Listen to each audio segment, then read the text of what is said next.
May 2nd, 2026.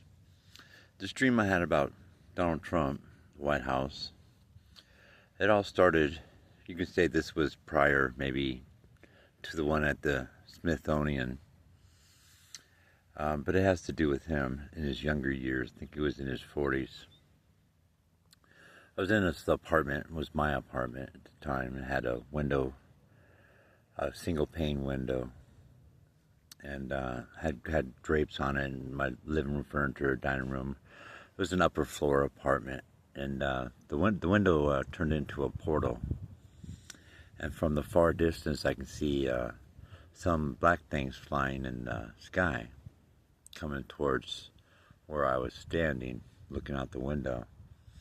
I drew pictures of this and everything, documented it, and it just kept getting darker and darker and darker. These things overtook the sky, and they were angels, but only with black wings and black bodies. And so eventually, as I was looking out the window, the whole window was covered with these black fallen angels coming at me. So I closed the curtains, right? Walk over into the kitchen, just, looking around and the countertop and the counter and all that stuff. And I hear a tap on the back patio, second floor balcony. So I, was going to open the sliding door. I moved the curtains to see who was on the patio.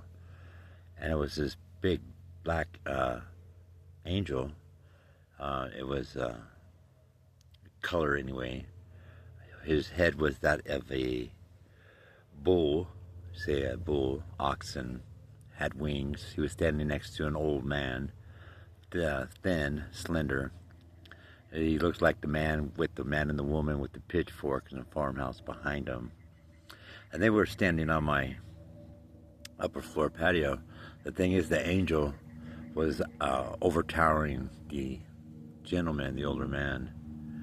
And so I closed the drapes again. I found myself back in that apartment again with the pane window and the portal. This time the house was empty. I didn't live there, but there was writing on the walls in black marker or paint or something like that. I was just walking around the house and looking at it and trying to read what it said and stuff. So I'm looking out the back window again. Now I'm looking at the lawn at the White House. I'm inside the White House, looking out a window at the back lawn, I believe it was.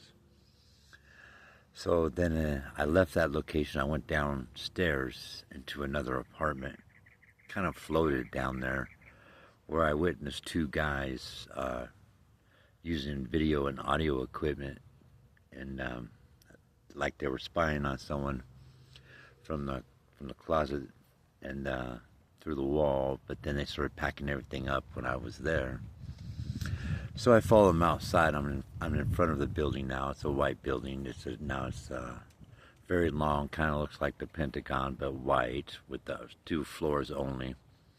I look behind me across the street. It's my angel friend, I come to realize now.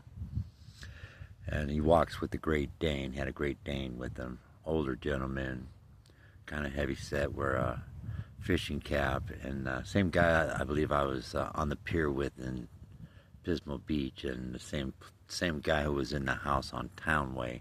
He gives me a lot of information, but he came over and I was studying everything he wore, his wristwatch, what hand it was on, and documenting all of this.